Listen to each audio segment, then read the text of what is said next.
And welcome everyone to this Committee of the Whole meeting this evening, November 15th. We welcome those that are in the gallery and we welcome those that are participating from home.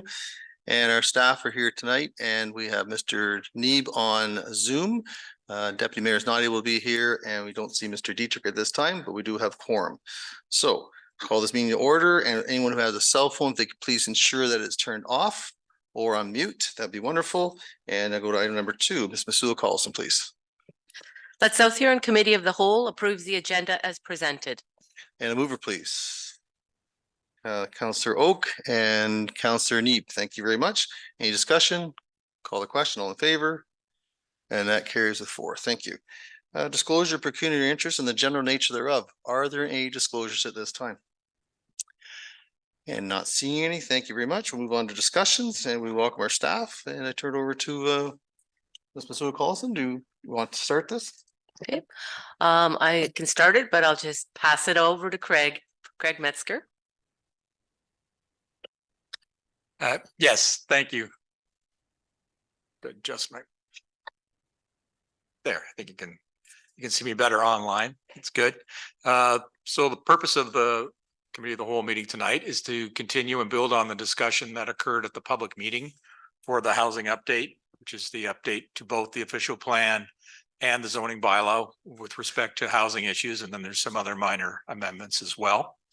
So there were a number of items discussed at that meeting. We did run out of time to go into those in any detail. And so the purpose tonight is to pick up where we left off and have any further discussion of any items that members of council wish to have regarding those items that were presented in the report. So even items that weren't identified or expressed in any detail, we do have the time tonight to go into those as well. There were 2 items, I believe, that gave rise to the need for the meeting. One was a further discussion around nitrates and lot sizes. And then the second item was related to parking and some questions around what parking changes are proposed or should be considered. So we know those 2 items. Are there other items that we need to make sure that we get covered tonight that people thought of before the meeting, just to make sure we don't miss them? And then we'll launch into it and we can pick off the items as they arise. Very well. Any questions from members of the Committee of the Whole? Councillor Vaughn, go ahead, please. Yes, if you could just add to that list, I wanted to talk briefly about the ARUs and prohibition in the Lakeshore area.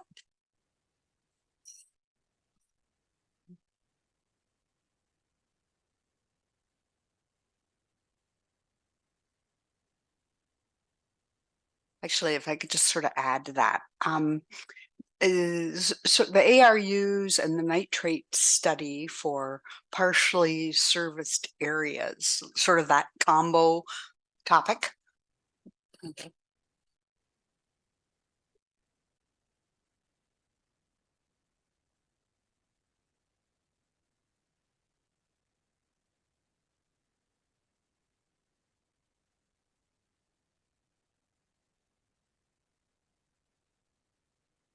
Councillor Oak. Yeah, thank you. And just wondered as well, just to maybe talk about the next steps after this meeting, where things go, and then as far as maybe talking, this is some housekeeping that we're working on right now as far as zoning and some, I think there's some official plan housekeeping items that are in here as well. But overall, just what is the next steps as far as our official plan is overdue to be done and needs to be done. And so just what are our steps for that to be done in the next year. Okay, thank you. Councillor Vaughn, go ahead. Sorry to keep adding to the laundry list, but on our public meeting night, we had a woman come from the gallery and talk about tiny homes. She gave quite a presentation. And as, yeah, so I just wonder if we could put that sort of on the list as well. Just briefly touch. Thank you. And any other comments at this time? Councillor Rowe? Yeah, just to reiterate the parking item, I think that's a huge one for South Huron lately because of intensification that we are experiencing, which is good, building up and not necessarily out, and so, but it comes at a cost for. We do live in rural Ontario, and everybody has to drive somewhere. The transit system isn't such that for most. So bottom line is trying to come up with the right parking strategy for even a single detached home nowadays. It's not uncommon to have 3 or 4 vehicles in and it could be more of that as more and more kids seem to migrate home because they're not finding someplace affordable to live. There's more multi-generational families in some of these residences. So yeah. So Thank you. Councillor Neeb, do you have anything at all at this time? Nope, I was gonna mention ARUs, but I believe that's already gonna be covered, so. Great, thank you. Mr. Metzger, any comments? No, I think that's a good list to get started. There may be others as we get into discussion that arise. So hopefully this can be an interactive discussion and all council members find it to be beneficial. Very good. So we want to charge into it. I think the first one that was mentioned was about ARUs, whether that's the Lakeshore area prohibition as well as the nitrate study requirement for our partially serviced areas. I do have Denise Van Amersfoort, the planning manager, with us tonight as well. Denise has done work across the county. South Huron is towards the tail end of the municipalities that are implementing these updates. So she will have knowledge of what other councils across the county raised as questions as well and how they were addressed. So if we start with the ARU piece, I don't know if we want to start with the nitrates. Denise has done the most work on the nitrate piece, including preparing a report for county council dealing with the nitrate study requirement. I think I'll start just with a general overview of the additional residential units, and then we'll talk about them in different contexts. So additional residential units is a concept that's not entirely new. For years, they might have been called a garden suite, a granny suite, and it was secondary suites was a term that came about. And so for years, this concept has been utilized in communities in different ways. I would say more recently with the passing of Bill 23 by the provincial government, they're now mandating. And so as of the passing of Bill 23, the South Huron zoning bylaw has already been superseded that in fully serviced settlement areas, up to 2 additional residential units are permitted on every residential property. So that's in effect today. What we don't have in the zoning bylaw today in a place like Exeter, for example, is we don't have the zoning provisions that would govern how those additional residential units would be brought about. And so that is an issue from an implementation standpoint that exists today and is one of the reasons why staff felt it was important to bring this discussion to the forefront in advance of the 5-year review of the official plan to deal with this issue or implementation item and then be able to move forward. Bill 23 was very clear that additional residential units, the portion that was superseded by the zoning bylaw, only applies to urban lands. And they defined that as those lands which are within a settlement area and are fully serviced by municipal water and sewer. So that applies to several settlement areas in South Huron, as you do have several fully serviced settlement areas. Bill 23 did not require us to permit additional residential units in other contexts, such as the agricultural area, in the lakeshore, and in privately or partially serviced settlement areas. And so even in advance of Bill 23, if I step back for a moment, in the fall of 2019, County Council tasked staff with looking at the housing portfolio.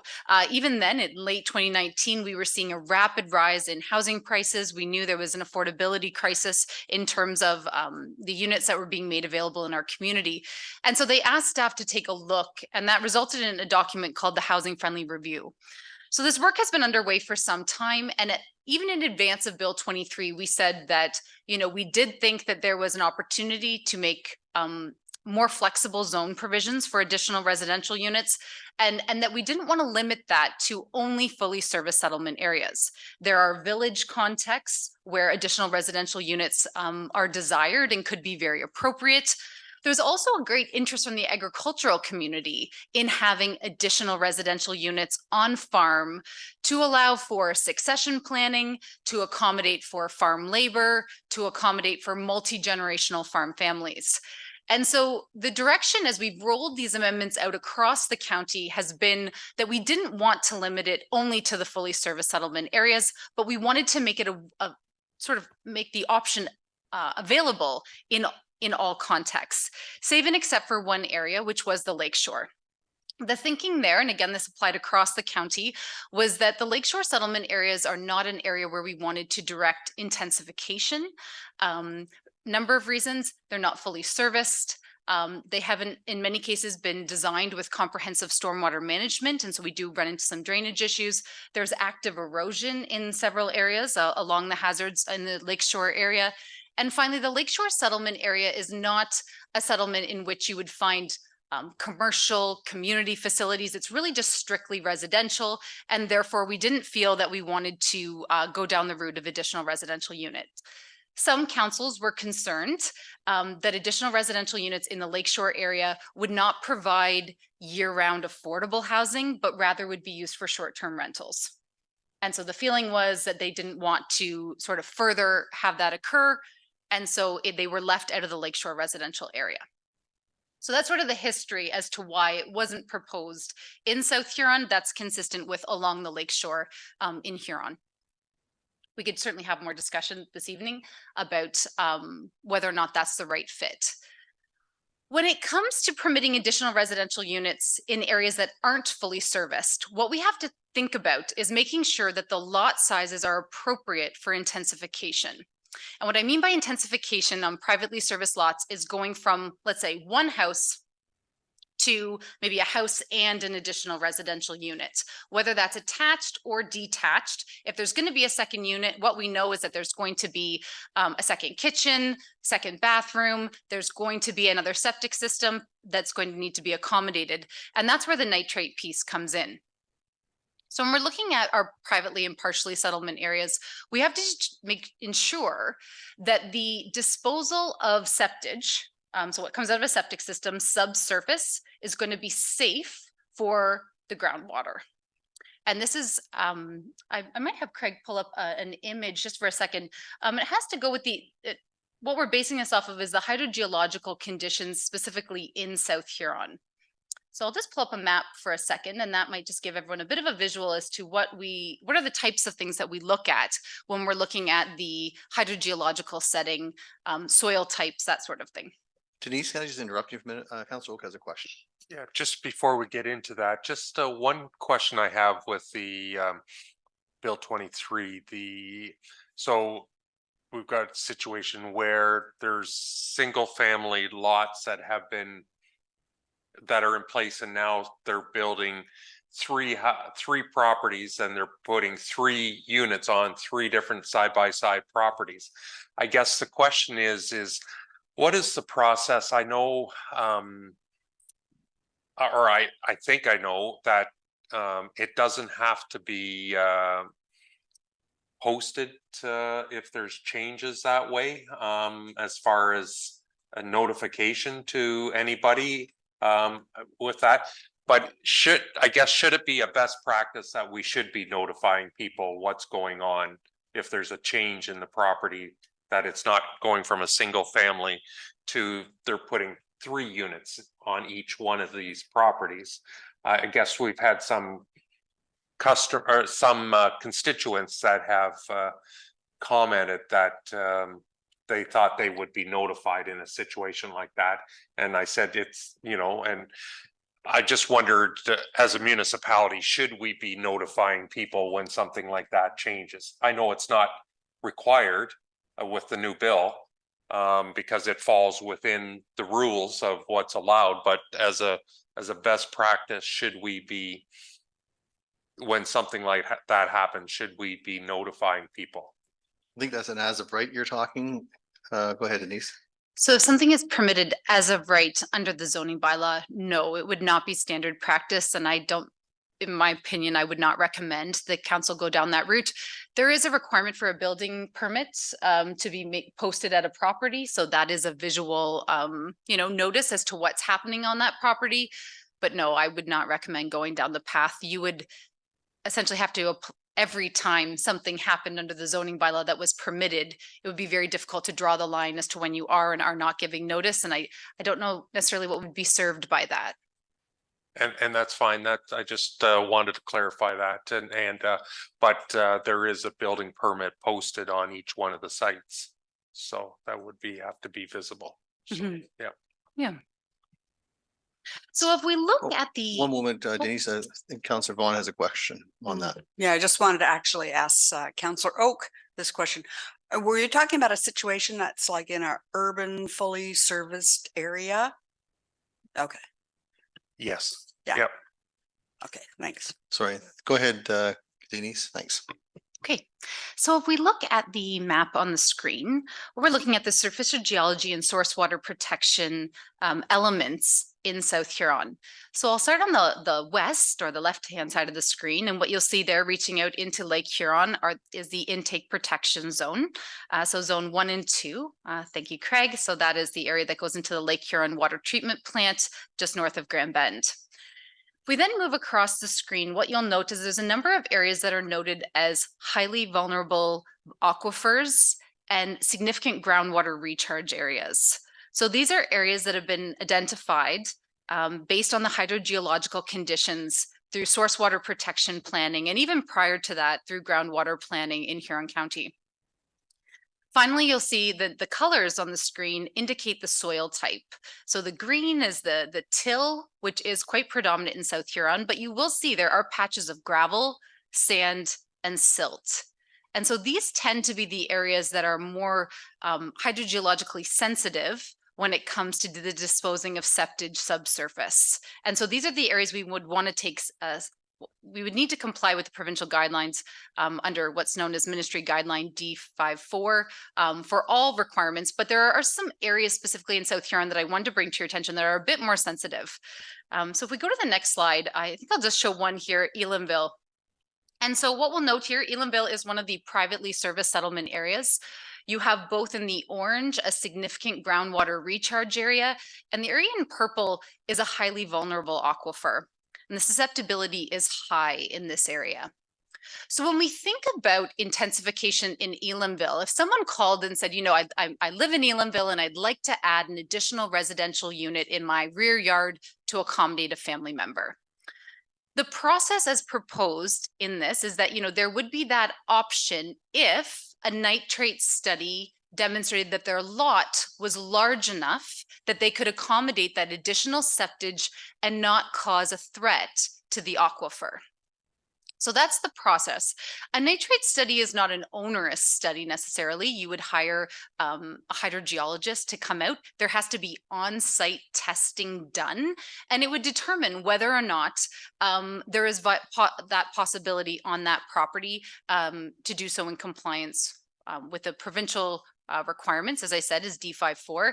And we also have a Huron County Terms of Reference, which really just, it's based off of D54. It's just a bit of an extension that explains how do we administer these types of studies within Huron County. Councillor Oak, go ahead, please. Yeah, thank you. And thanks, Denise, for that. So just a clarification, this nitrate study is not something new. It's being done before. The health unit used to do it, I believe, and so and now it's been turned over to the county to oversee it. Can you just explain that process and and that this is more, it's coming more to light maybe because of these additional residential units that are before us? Certainly, yes. Yes, so Councilor Urquhart is absolutely correct. Prior to 2020, the Huron County Health Unit reviewed minimum lot sizes and specifically nitrate studies within the County of Huron. That was a service they provided for a number of years. When Huron County Health Unit merged with Perth as of January 1st, 2020, they discontinued that service. They also discontinued all plumbing. So at that time, the nitrate and minimum lot size requirement review fell to the planning department. And so we took that time to sort of say, okay, if this is now going to be something that we are solely responsible for, we would want to do a review of how have the nitrate study planning work been done within Huron? How has it been successful? Is it up to date? Is it sort of meeting sort of the standards of the day? And we consulted with a team, so multiple senior hydrogeologists that practice specifically in Huron from multiple firms. So the benefit of that was that we really had this wealth of knowledge from independent professionals working in this firm to advise us as to, yes, these are the areas where in which nitrate studies need to be required. These are the times in which they do not. And here's how it should inform minimum lot size requirements as well as intensification requirements. Because I can certainly say when this, when D54 came out in the 1990s from the Ministry of Environment, that was not a time when we had, let's say, for example, multi-units, like a semi-detached being proposed on private services. Today, that is sometimes something that's proposed. And so we need to have, where we're going to have more than one unit on a privately serviced lot, we need to have a practice and a process for how we would evaluate that to make sure, again, the number one concern here is that we are protecting and safeguarding the aquifer. So not a new requirement at all. We want to take that down for a second. I will talk about the agricultural context for additional residential units. So we had interest from both an AG1, so the general agricultural context, as well as the AG4 zone. And so just for those who wouldn't be as familiar with those terms, the AG1 general agriculture typically applies to properties that are in and around 100 acres in size. And this is where, the farm dwelling would be part of that overall farming operation. In those cases, we said, yes, you could have up to 2 additional residential units provided they're within, if detached, they're within 60 meters of the residence or 200 feet. The idea there is that we'd like to cluster those on-farm residences together for a number of reasons. Ward off pressure for future severance, to make sure we're not creating an undue minimum distance separation impact to surrounding agricultural operations, and also to promote the sharing of services such as an on-farm well. So that's sort of the logic behind the clustering requirement. In those cases, we are not concerned with nitrates because these are isolated systems, right? So in the agricultural context, when you don't have any abutting properties that are pulling water through private drinking water wells, we are not as concerned with the nitrate impact. Different than we're in those clustered village settings or clustered along, obviously the lakeshore setting would be. We have a number of other considerations. In the lakeshore, I appreciate some areas would be serviced with public water, but we are still concerned with groundwater as a whole. Even if we aren't actively pulling from private wells, we still want to make sure that that aquifer is protected for the long term. So if we look at AG, so that's the AG1 context, you could have up to 2. On the AG4s, so those smaller agricultural holdings, oftentimes it's a surplus residence that's been severed off, still would certainly have the opportunity to have an additional residential unit, but we are proposing 1. And again, that's relative to the size of the properties. And it could be either attached or detached. Again, detached, it needs to be within that same 200 feet or 60 meters. Councillor Oak. So I guess the question I have is, if it's an AG4 and somebody wanted to put the 2 additional units that the province allows, and the lot size is sufficient that it can be serviced properly with the septic system big enough, and the studies come through, why are we limiting it in the zoning to only 1? And then have to get an exception to go to 2, or should it be I'm just asking, why wouldn't it be any different than an urban setting where you're allowed 2 additional as long as you meet the rules as far as the nitrate study allows it and your services, your septic system is big enough to handle it, and why are we limiting it in our thoughts, I guess? So the province does not permit additional residential units as of right outside of fully serviced settlement areas. So Bill 23 stops at fully serviced settlement areas. Huron County is taking the approach that we would like to permit it in our in our agricultural context, because we truly believe that while yes, general housing should be directed to primary settlement areas where people can make use of schools and community facilities, hospital services and whatnot, the fact is that a strong agricultural economy needs people and needs housing as a result. And so that's why we felt, again, a more limited approach. Again, those AG4s, those are not necessarily properties that are going to need on-farm labor. They are smaller in terms of accommodating for additional residential units. So we really felt that one was appropriate. I can say in all the conversations I've had across the county, I've not yet had anyone who said that they wanted to do 2 on an AG4. If anything, there's sometimes a bit of a concern as to, if you invest in a second permanent residence on a smaller parcel, will you see that value at resale, for example? So I think that's a valid concern. People do need to think about that. The farm, so the 100-acre parcels, I would say we've seen more interest there than I have generally on the AG4s. And again, I think it's because it speaks to on-farm labor needs. Obviously, the Amish and Mennonite communities in the north part of the county, they have very large families. They really do need additional housing for the multi-generational housing setups or family setups that they have. So I personally think that AG4, again, this is sort of the beginning of this process. So we are permitting these. We will be doing monitoring to see if there needs to be any changes to the policy. I know a couple of people have already asked, can the 60 meters be changed by a minor variance, for example? They might have a situation on their farm where they already had, a situation in which it would need to be more like 70 meters away. And I said, yep, that's something we will be monitoring through time. But I would not be in favor of providing more opportunities, I think, for ARUs on those AG4s. I just don't think that that we're at that point yet in this process where we would want to be directing more development out into the agricultural area. We want to keep it in towns as much as possible. Councillor Oak. Yeah, no, and I agree. I respect that logic. My only thought is that there are some transition that occur on farms where they as part of transition or succession, they're severing off a building for one of the other kids that want to live in the area, and the farm stays with the farming operation.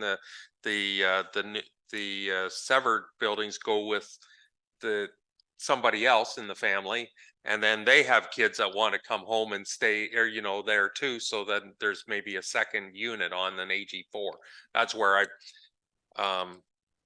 there might be a couple of those coming shortly that I know in my day job that might be being approached, because it's part of succession with these larger farms, and that's a way of transferring assets to the next generation without affecting the farm. So there might be a few of those coming sooner than you think, but that's just a comment.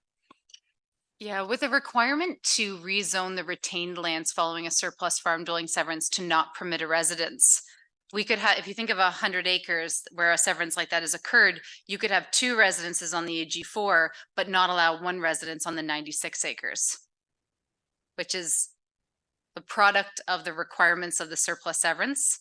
But I agree with you. It's a bit of it's not ideal, certainly, for farming situations. Councillor Vaughn, you have something? Oh, microphone, sorry. Thought I had it on. Didn't have it on.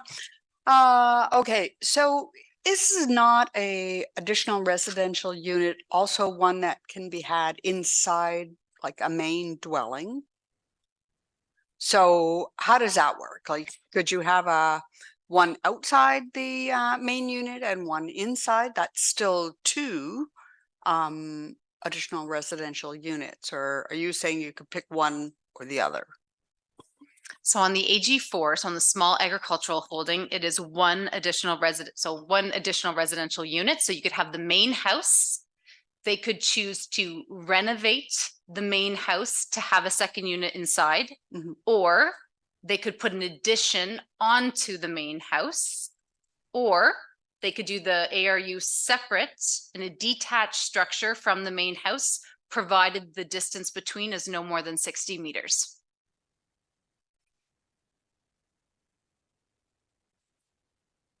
Okay. Okay, and so in an example like that where they only add one, do they need a nitrate study for anything that's less than an acre? Craig can correct me if I'm wrong, but I believe the minimum lot size for an AG4 parcel is an acre. Additionally, AG4 properties, as I mentioned, they tend to be isolated in nature, or isolated in character and context, and so we are less concerned with nitrate impacts in those situations. Okay, and I want to just, if I may, go back to the Ellenville example that you had, the map up there with the sensitive aquifer.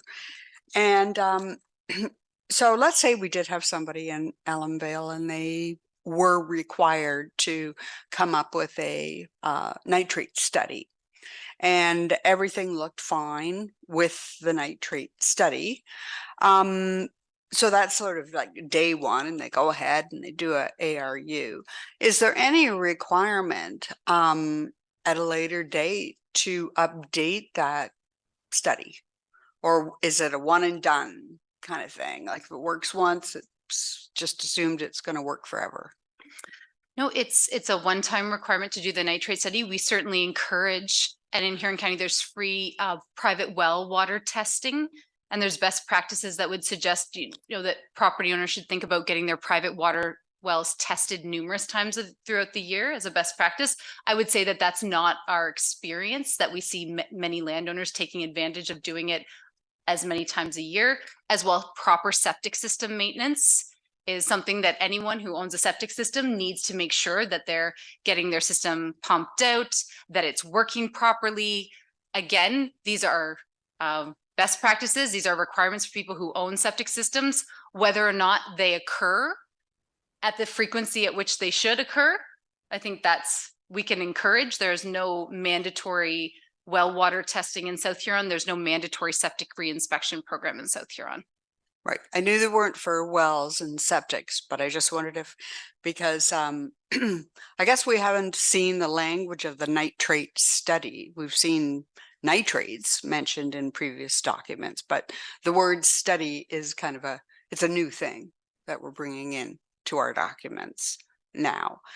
So I just wanted to make sure that the study is sort of a one-time thing, and then beyond that, it's not an ever renewed type study. Yeah. Thank you, Councillor Oak. Yeah, and just want to thank you guys for expanding the distance to 60 meters from the 30 meters that was originally being proposed. 60 meters still might be tight, but I think there's hopefully some flexibility if need be, depending on the situation of the property. But I totally agree with moving it to 60 from the 30, because I think the 30 was definitely too tight for a situation. And so thank you for that. Thank you. Go ahead, Denise, when you're ready. Oh, Councillor Neeb, Sorry. go ahead. And thank you very much for the report and your comments so far. Just a question of clarification about the nitrate studies, and you're talking about the sensitive aquifers and having to do these studies. Is it partially serviced areas or partially serviced areas that are close to these sensitive aquifers where these studies need to be completed? No, it would be any situation in which we have clustered residences. In the case, for example, let's say they went out on site to do a nitrate study, came back and said that they had predominantly clay soils. What we're looking at is the vertical conductivity of the soil. And when we're working with clay, obviously it's going to take longer for those potential contaminants to reach the aquifer, and thereby would be at a safe concentration, 10 milligrams per liter, by the time they interacted with the groundwater. So in those cases, the term that's used in the nitrate studies is aquifer isolation. In those cases, we're not have no need to be concerned about the safety of the groundwater, and therefore they would automatically default to the minimum lot size. So if they're creating a new lot, it'd be 1/2 acre is the requirement in our privately or partially serviced areas. Thank you. Thank you. Please proceed. Oh, Councillor Vaughn, go ahead. Yeah, just on ARUs again, I just want to swing back to the Lakeshore area. And I want to talk specifically about the official plan, and that there was mention in the official plan that they were not permitted in the Lakeshore area. And so I would like to request that we think about taking that out of this round of official plan amendment, only because there's a lot of sensitivity in that neighborhood waiting upon a real official plan update. Been waiting for a number of years, been given assurances it's coming, and I'd just like to request that it be taken out of there, because it's setting off some alarm bells that I don't think are required when you take a look at our existing permitted uses in our zoning bylaw. Only today actually allows for a guest cabin, I think is the word that we're using, an old one, but guest cabin being basically a bunkie, a bedroom without any kind of plumbing at all, no water, no sewer, no anything. So rather than have a prohibitive kind of verbiage stuck in an official plan amendment for that neighborhood, I'm just thinking we don't allow them. Different words, just leave it alone for the time being, if you please. Mr. Mesker, you have a comment to that, and we'll go to Mr. Oka afterwards. Yeah, agree completely with Councillor Vaughn. The suggested wording is not a change in the policy. It was just for clarity, and deferring that for further discussion and consideration as part of the official plan review. I think that's fine. Well, Mr. Oak. Yeah, thank you. One clarification, I think Denise, she said that the ARUs are being treated the same all the way along the lake in Huron County, but I do believe up in ACW, they were going to allow them because they have some larger lot sizes up there on some of the properties along the lake, I believe. Just wanted to clarify that. So in the ACW official plan, they did add one policy that allowed that, and again, I don't want to quote the property size. I'm gonna go from memory here for a minute, that if the property was over 5 acres in size, then you would be able to have an additional residential unit. Most people who have a property of more than 5 acres would probably look to subdivide. It was a very specific request from a landowner who wanted to put an additional residential unit. But yes, otherwise it's not permitted in any part of the lakeshore. I would say Blue Water has past Central Huron has been in place since the fall of 2021, and ACW has brought in their official plan also in 2022. Thank you. Councillor Vaughn. Sure. Still on ARUs, but relating to tiny homes. We've been doing a lot of definition work with all the changes. And so is not a tiny home a additional residential unit? Yes, it absolutely is. Okay. An additional residential unit could take many forms. So it could be a stick-built dwelling that would meet the building code. So I understand you had a presentation from someone who had a garage that was then converted into a residence. So that would certainly be permitted. It could also be a modular unit that's manufactured to meet a year-round standard and have that CSA stamp. That would be fine. Some people are using the words tiny home, but yes, it absolutely would be an additional residential unit for the context of the bylaw. Okay, yeah, and she did refer to it as a tiny home, but when she talked about the square footage, I think she mentioned 350 or 75, 375, and that's a kind of big tiny home. You know, it's not what I've typically seen as a tiny home build. It's kind of like a small wartime house. Yes, yeah, the person who was at the public meeting and presented, it was a 320 square feet, I Oh, think. 320, okay. Something like that. And yes, a tiny home is really undefined in terms of, it's one of those really small square footage dwellings, but it still needs to meet the requirements, whether that's building code standards. If it happens to be a very small modular home, it would be built to those CSA modular home standards. But that still needs to meet the requirements. When people are speaking about a tiny home, they're just talking about a very small footprint home. And if it meets those requirements, it's permitted. So it would need to have the full range of features for a home. So it needs the washroom facilities, the cooking facilities, it'll have some sleeping facilities, that sort of thing.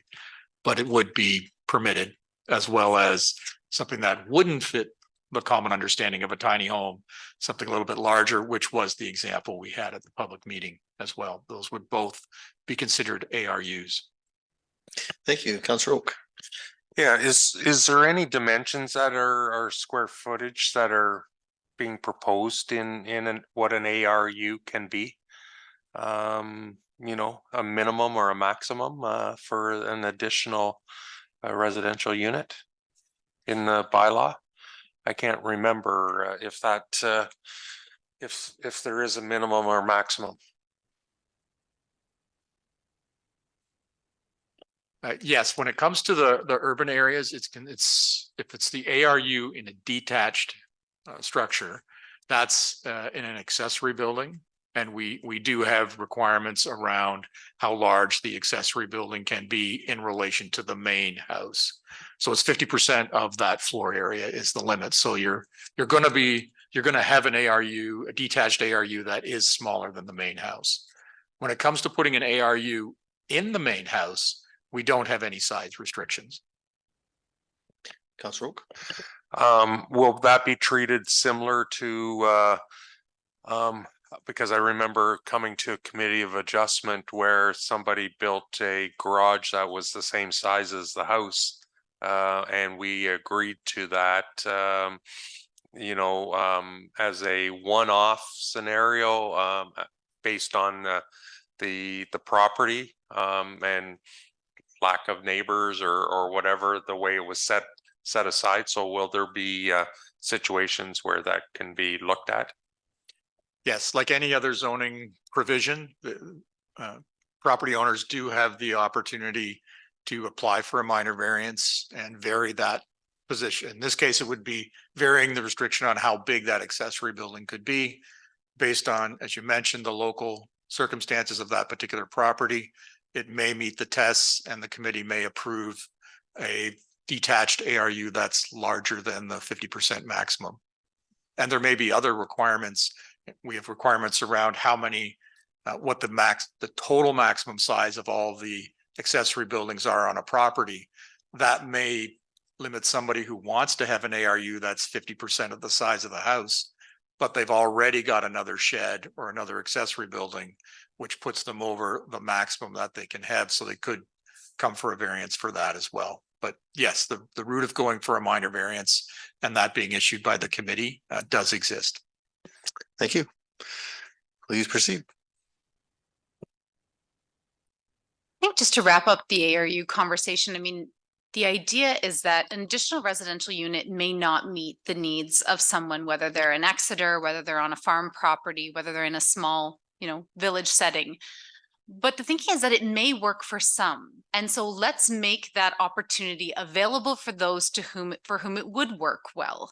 And we've created a new set of provisions that anticipate different settings. And again, the goal here is that there's not sort of one solution to the housing challenges. And so we need to try to open up as much flexibility as possible in different contexts to meet different needs. And that's really the purpose behind the ARU provisions. that are proposed to change. Great. Thank you very much. Go ahead. Moving on to parking. Do we want to talk about that next? I'll let Craig start this one. Sure, and I think to begin with, I'll list the proposed changes. You can put those back up on the screen.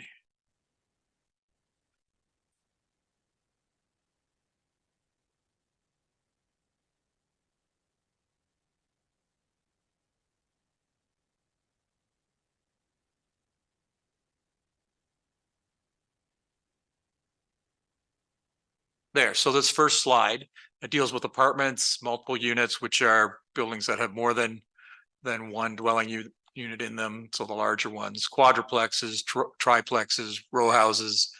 The blue text with the strike through is what's currently in the zoning bylaw, and then the red text is what's proposed. So currently for apartment buildings, we have a requirement of 1.5 parking spaces per dwelling unit. In the proposed revisions, we're grouping those buildings that have 5 or more units as multiple unit dwelling. So you can see in red, the requirement for multiple unit dwellings would stay the same as what it currently is for apartment buildings at 1.5 spaces per dwelling unit. So no changes proposed there. It's just the naming changes to try and clear up some of the naming problems we have in the bylaw. One of those problems is the multiple unit dwellings definition. There is none in the bylaw. It only shows up in the parking section. So we've provided a definition for multiple unit dwelling, which is going to include your apartment buildings, your larger stacked towns. They're all get grouped in together. And so we replace the multiple unit dwelling requirement and leave it at 1.5 per dwelling unit. If it's a quadruplex or a triplex, which are not, they don't currently have a specific parking space requirement, they'd be set at 1 per dwelling unit. So for a quadruplex, you'd need 4, a triplex, you'd need 3.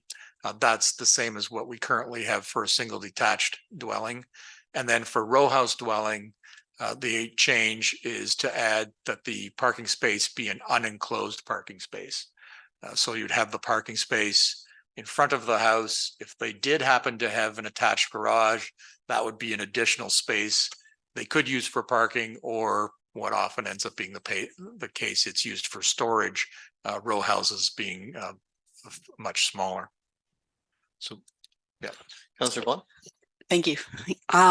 Yes, so I know we're getting rid of it because there's a line through it, but under the multiple unit dwelling, previously it had on a private road and on a public road being differentiating factors. And I'm just wondering what that meant. What did that mean?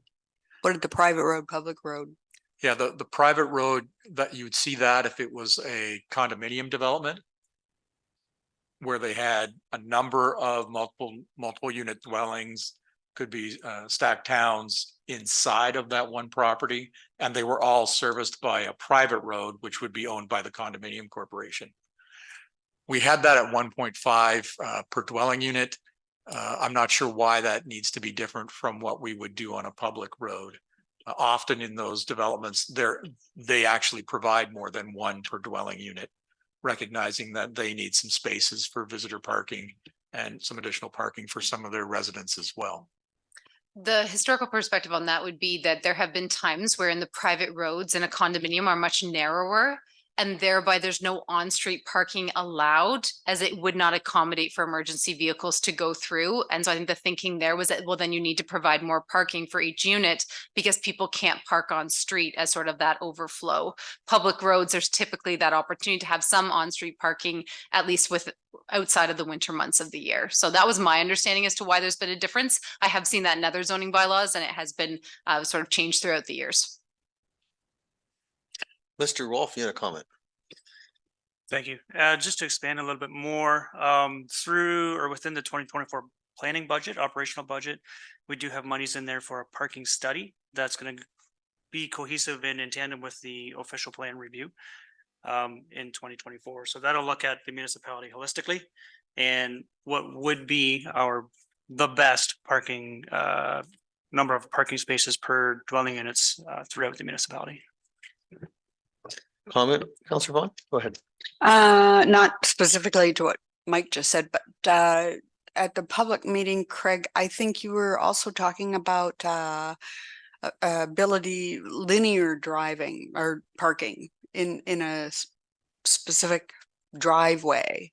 Were you about to get to that, or am I jumping the gun? We can go right to that now. Tandem parking, I think was the term used. The idea that you can actually park one car behind another, not parallel parking, but actually one right behind the other. And then if someone wants to get out, the first person would have to move. Yeah, we don't currently permit that. Every parking space needs its own separate means of access to get in through the parking aisle.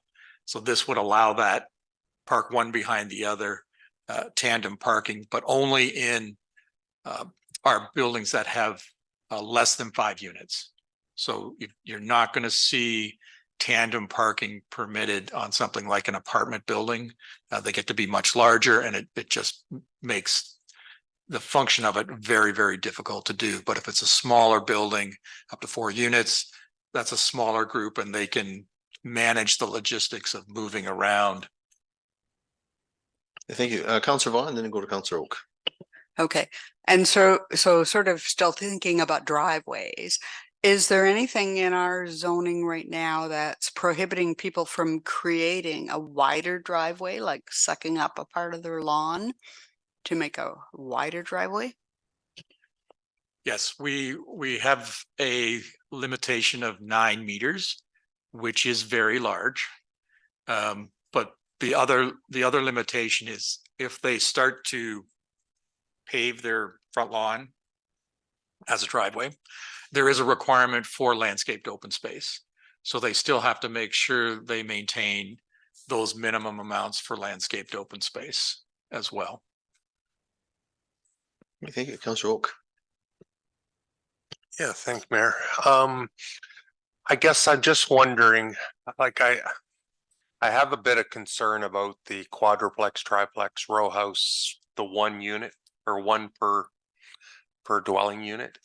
Why it's different than the multi-unit. I don't see these families being any different than having the same type of vehicle needs.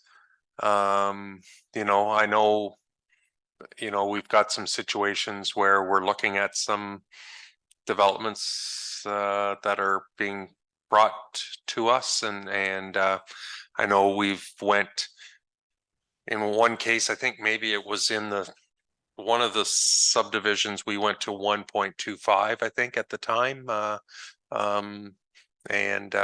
was a big step down from the 1.5, but I guess I'm just wondering the logic for these 1 per unit for those special ones. I don't see that any different than an apartment building, the multi-unit dwelling, why it's not 1.5 for all of them.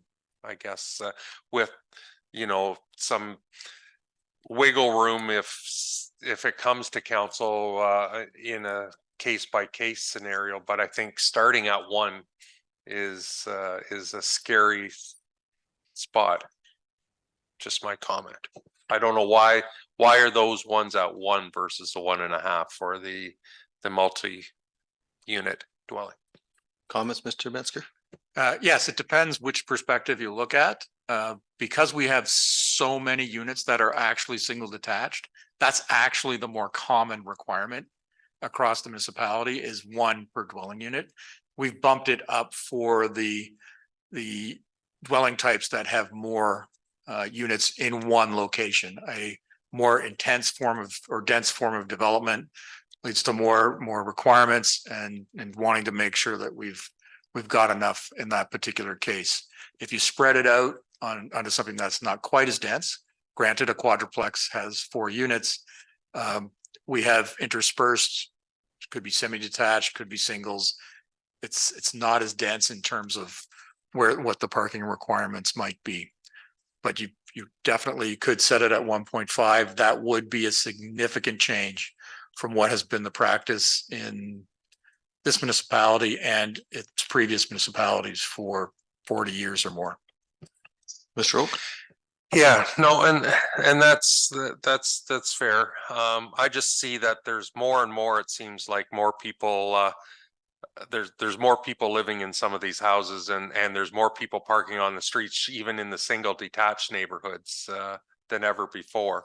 It seems like, when you're driving. And so, just, that's great that we're having a parking study, that's part of this overall OP, because yeah, it's a bit of a pain point out there right at the moment, and we got to come up with I don't know, a better strategy in my thoughts. Thank you. Any other comments? Just a Mr. question. Sorry, Mayor. Oh, Finch. go ahead. I Go can ahead, Aaron. ask Yep. a question. It's more of a question for Mr. Rolfe, just about the parking study, and will that only be looking at will that be looking at streets? Are we looking at private properties? What sorts of parking are we looking at with this? And like what's going to be in the study, I guess. I'm sorry to put you on the spot. Yeah, no worries at all. That's what we're here for. Basically, the terms of reference has not been fully completed for that parking study yet, but it is going to look at the municipality holistically. We'll look at mainly, obviously, the settlement areas, and we'll be looking at public transit offered within that settlement area, and we'll relate that back to basically how many parking spots somebody's going to need, whether it's single detached, multi-unit, or whatever the case may be. But like I said, the terms of reference has not been fully completed for that study yet. And Councillor- I'll just, Oh, sorry, go ahead, if Mike. I may, Yep. just back to Councillor Oak's question regarding the parking. Bill 23 did change as of right parking for ARUs to one parking spot per unit. So we are falling in line basically with what they want. So a triplex would be one per unit. Anything less than that would be as of right through Bill 23. And then again, they introduced the tandem parking as well through Bill 23. Thank you. Councillor Oak, go ahead, please. Yeah, and I agree. But a lot of that is in the urban areas where, you know, that's why we have to think of the strategy a little different. We might have to have more emphasis on parking lots where people have to go and park, and you know, like they do, there's in Toronto or wherever, that you don't have a parking space at your place. You have to go down the street and park, pay a monthly fee to park somewhere. It's getting to that point when some of these larger apartment buildings that we're building, there's no way that if there's 2 vehicles or 3 vehicles for a unit, that there's enough parking available. So yeah, that whole parking thing needs, I'm glad we're undertaking that, because it's definitely needed. Yeah, and follow up to that question about, or comment about parking being off site. We are proposing to amend the bylaw to allow that to occur. Currently, we require all that off-street parking to be on the property for that particular dwelling. We would now allow them to have arrangements still off-street, but not on that particular property, as long as it's within 150 meters. So that may give rise to even private sector businesses around renting parking spaces as well. Yes, could be serving these larger developments, but even individual homeowners as well if they need additional parking. Okay, thank you. And Councillor Vaughn, you had something? And we'll go back to Councillor. Just to follow up on the 150 meters, okay. So so something a few blocks away wouldn't work then in that scenario. So I'm just thinking of some of our lots that we have today in, say, the town of Exeter here. So some of those will be more than 150 meters away from houses. So yep. Councillor Vaughn, you had a follow-up? Yeah, I don't know exactly if it's following up on anything, but for Mike. So I know you don't have the terms of reference yet, but I'm also thinking about how you're going to look at potentially some of the parking limitations we have where county roads are the main thoroughfare, if you will, and we may have boulevards, but we still have limitations in terms of parking for people in multi-unit type dwellings. So Dashwood and Crediton come to mind right off the bat, where we have a county road running right through it. And overnight boulevard parking is frowned upon. We did have a situation not too long ago that was brought to council where we had someone wanting to make more of an apartment building, more multiple units, and was challenged with, well, where do you get the one parking space per unit when we aren't allowed to park on the boulevard and so on? So do you think that we'll try to envelop that somehow in the study in terms of how do we look at those areas? How do we involve the county in terms of boulevard parking and that sort of thing?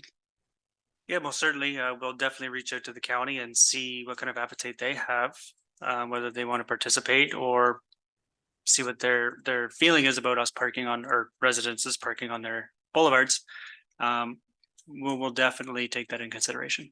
Yeah, I think right now they frown upon it. We do. So I'm actually kind of asking you to push them a little bit to how can they get creative along with us? Because for some of those settlement areas to kind of grow and have multiple unit, they are going to be coming back for parking solutions too, I think. Great. Thank you very much, Councillor Vaughn. Councillor Neeb, go ahead. Thank you, Mayor Finch. And I'm not sure who this is a question for, but thank you to Mike for just explaining the one parking space per dwelling unit and how that's legislated. And I guess I'm kind of interested, do we have any data about in rural areas some of these higher density residences and the amount of parking needs that they have? Like, do we have any data suggesting that we need more than one? Or I'm just wondering if there's any data, like from a rural perspective on that, and or whether that would be part of the parking study. The studies that I'm aware of were more specific to certain demographics. So where a higher density building is catering maybe to seniors exclusively, where it's subsidized housing or more affordable housing, clearly there's clear documentation that a lower rate of parking would be required based on the number of units. I can't say that I've seen a study necessarily that was specific to rural and sort of general high density.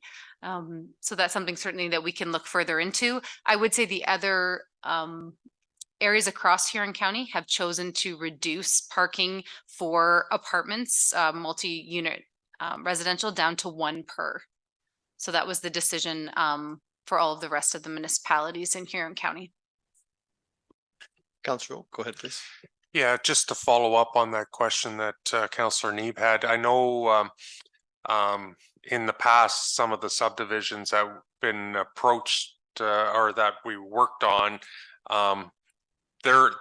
they've come up with some numbers of other nearby communities and what some of the parking spaces that they have per unit on some of the builds as part of their justification for their subdivision. So there's been other municipalities where we're not out of line, when that's why we were able to go to 1.25 for the one subdivision, because nearby communities had similar type of scenarios. So I think there's a lot of information out there, and you guys probably have access to a fair bit of that through some of the justification reports that we get for some of these subdivisions that are being built throughout here in Perth. So that's probably as good information as some of the other reports. Great, thank you. Go ahead.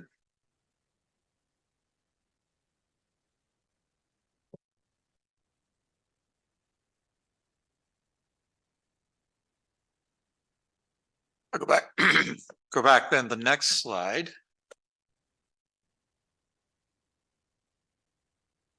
There we go. So we did mention the additional residential units that they would have a requirement for one parking space per ARU.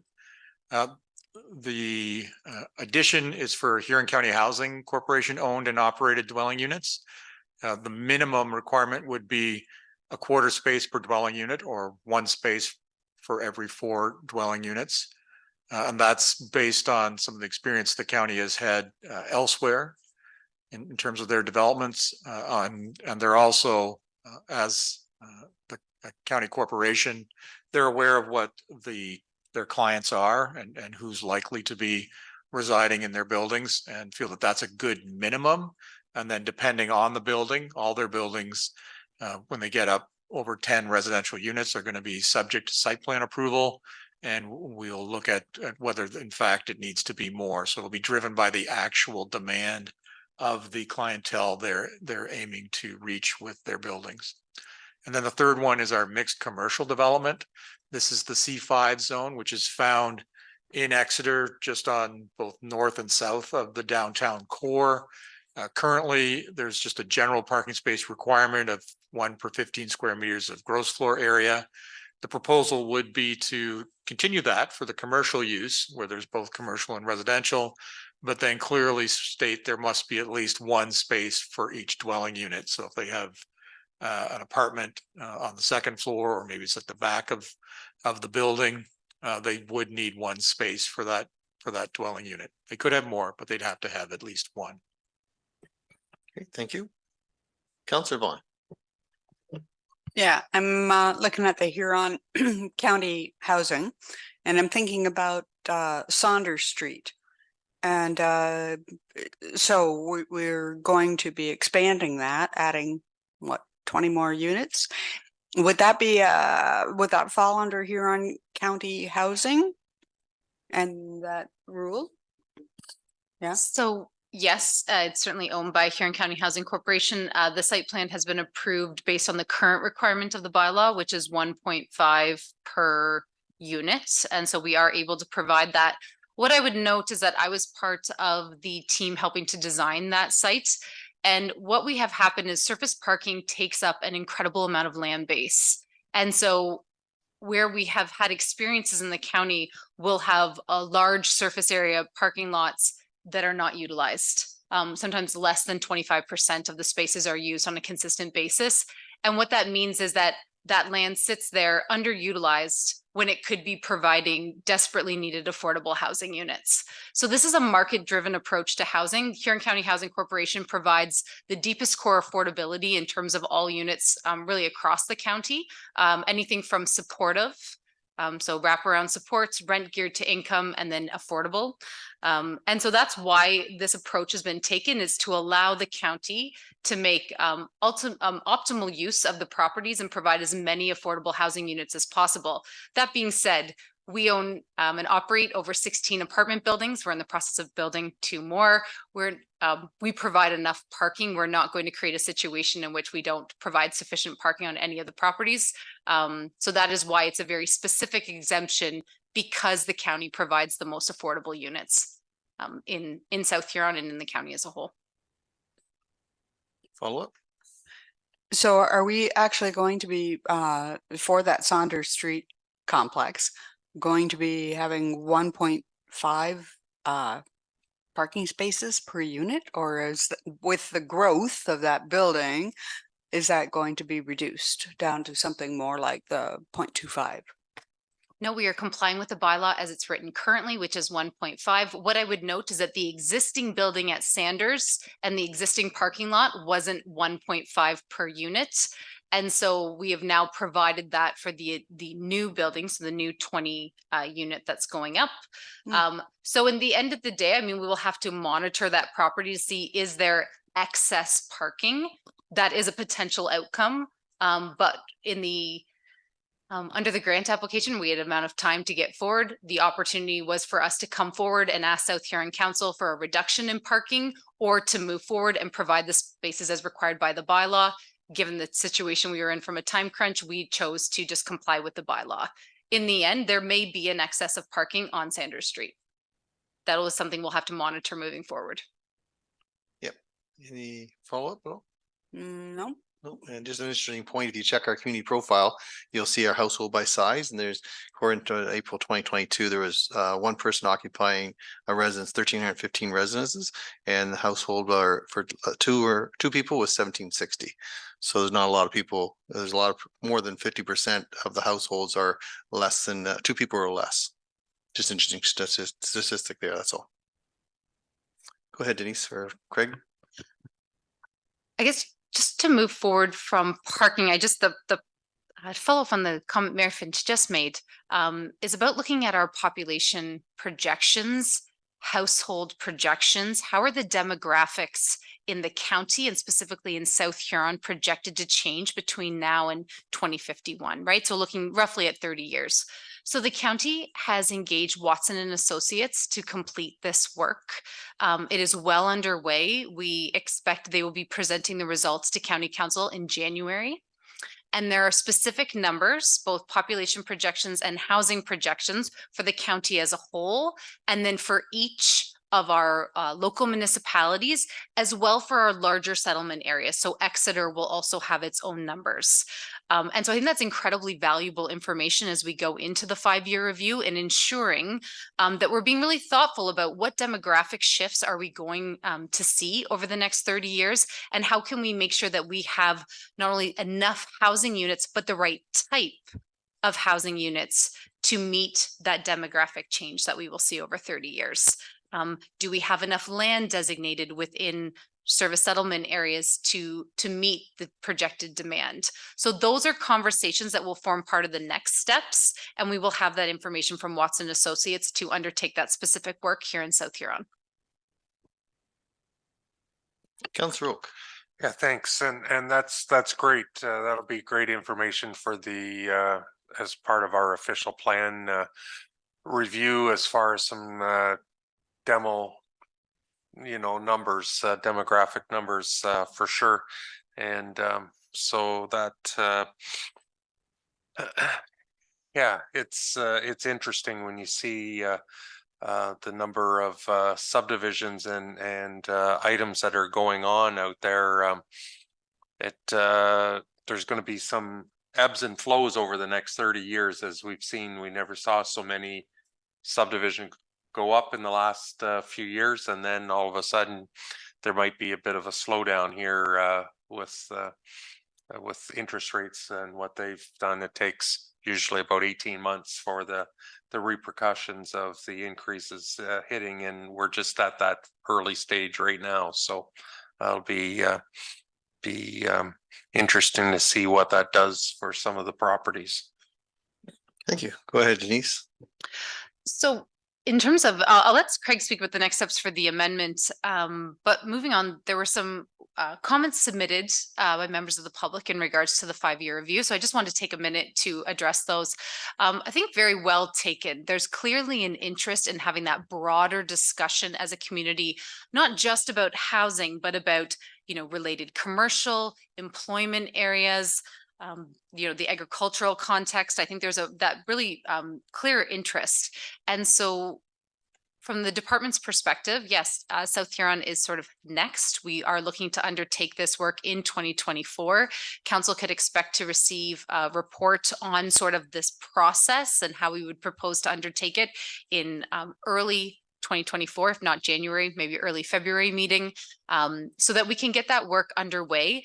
A 5-year review does take, in my experience, around a year, sometimes a bit longer, depending on the extent of the changes proposed. I understand you have a number of other studies that have been initiated or contemplated to support the 5-year review. And so we would want to be thoughtful about the timelines for those various study pieces. When is that information going to be available to be able to be contemplated in reference of the broader discussion? So that is certainly the intention of the department, and we have resources set aside to do that work.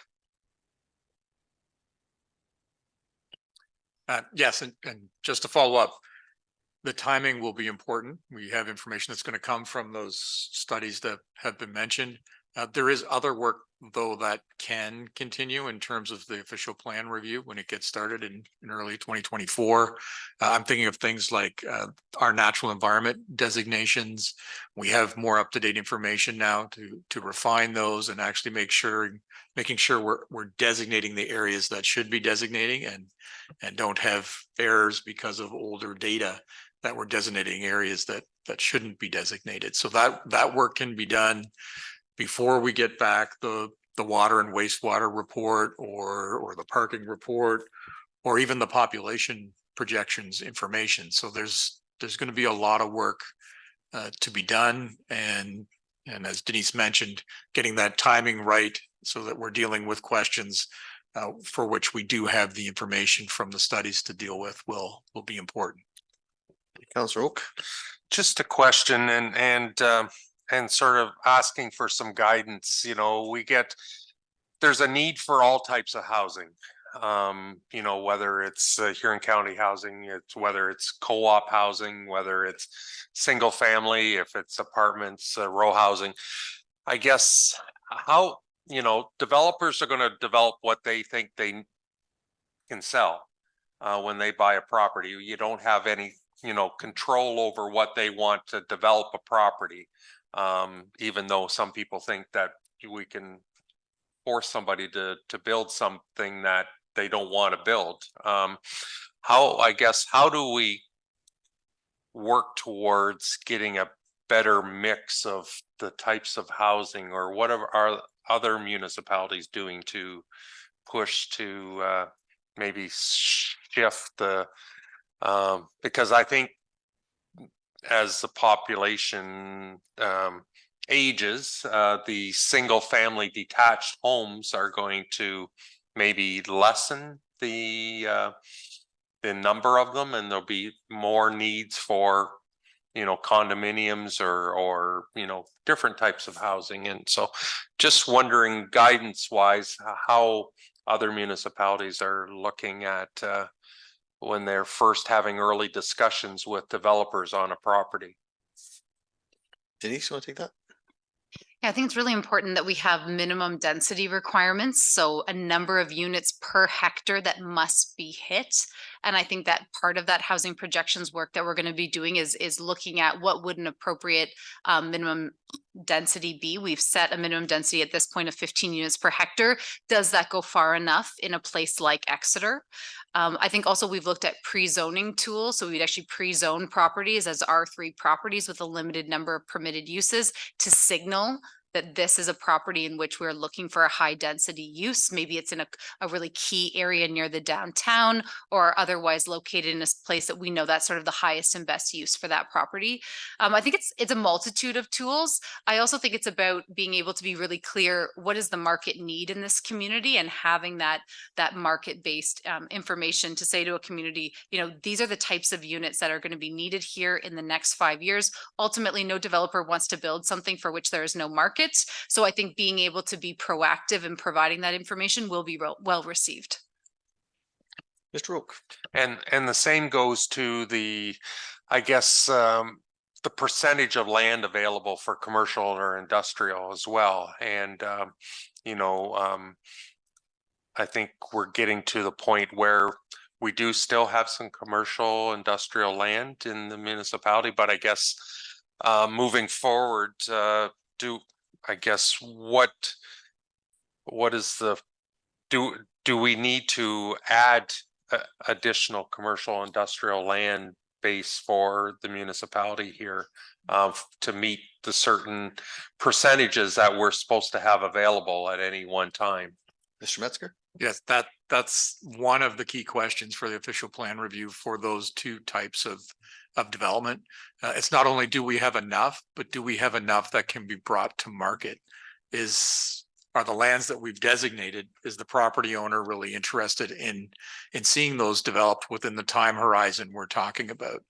If everybody's interested, but not within the next 10 years, we may have enough, but we don't have it when we need it.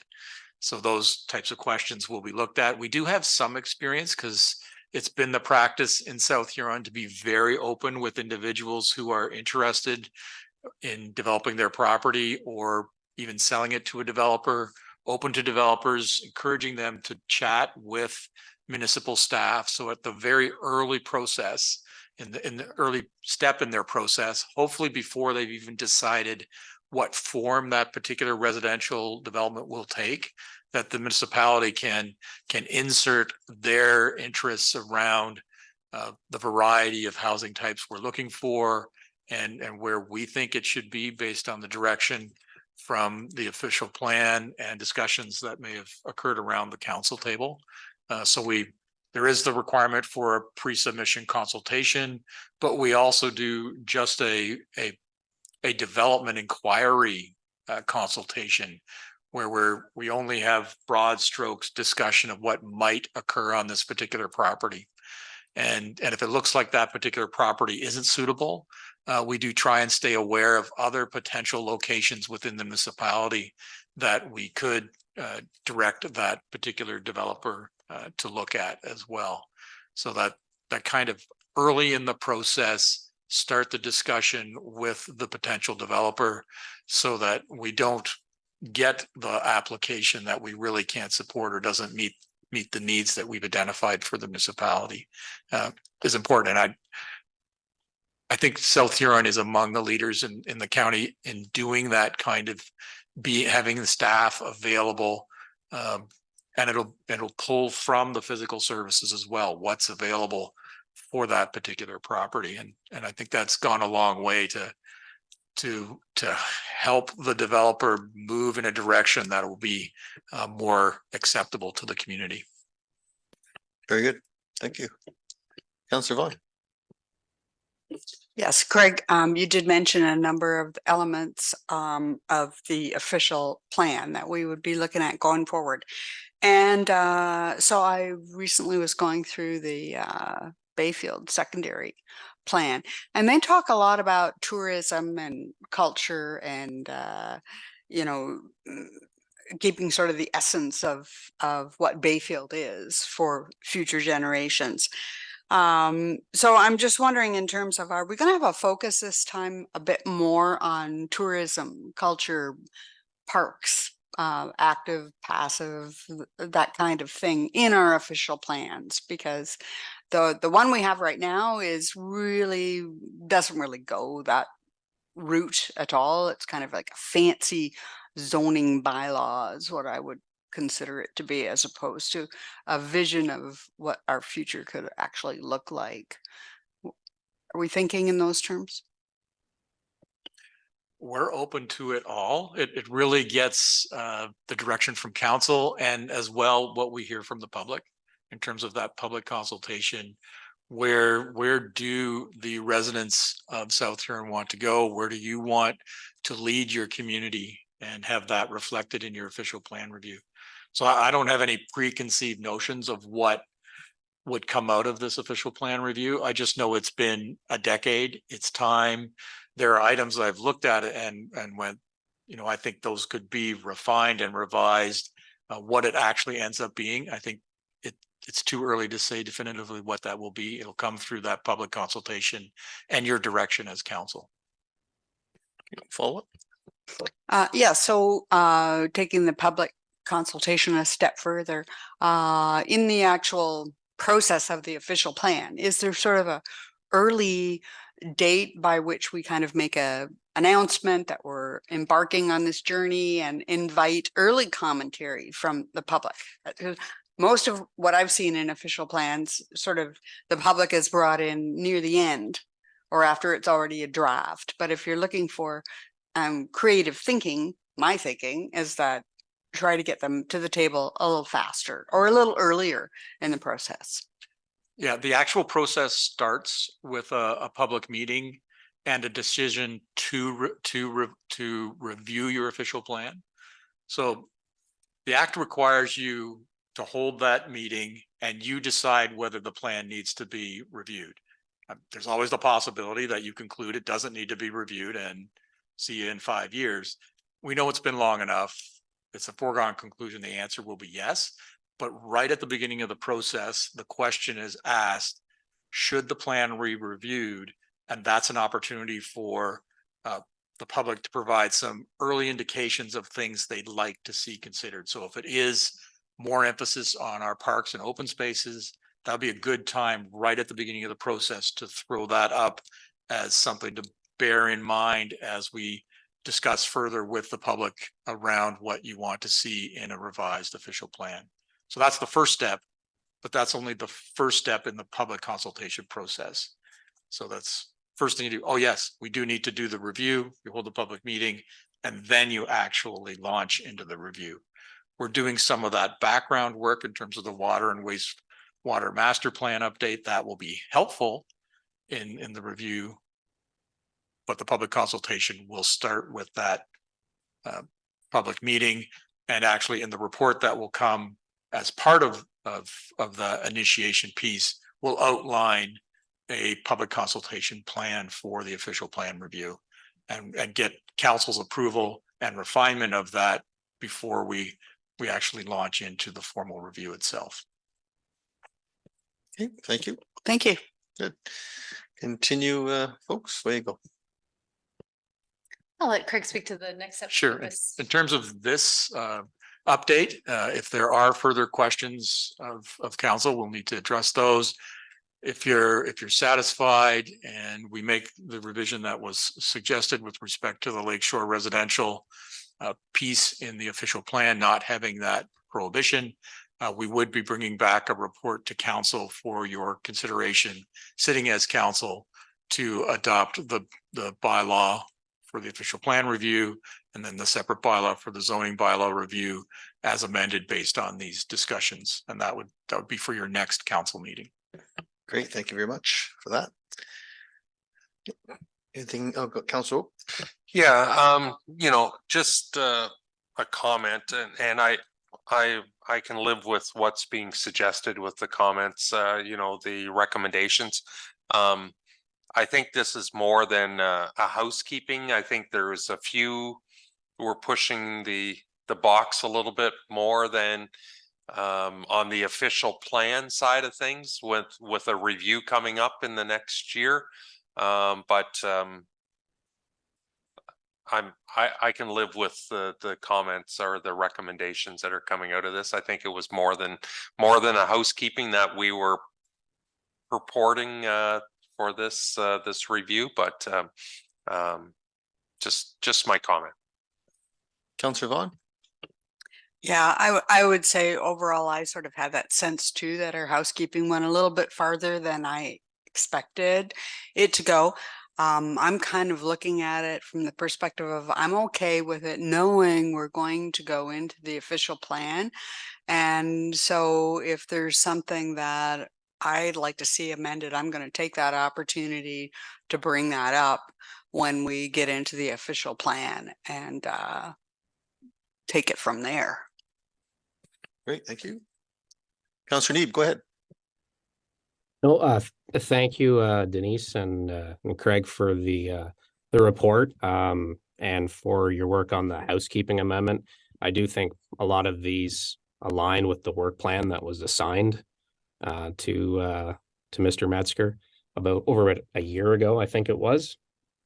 And again, a lot of these items were part of provincial legislation that we're required to follow, as well as we've had many discussions too about increasing density and ways of increasing density. And so thank you very much for that. I do think this is a housekeeping amendment as was directed to staff. So thank you.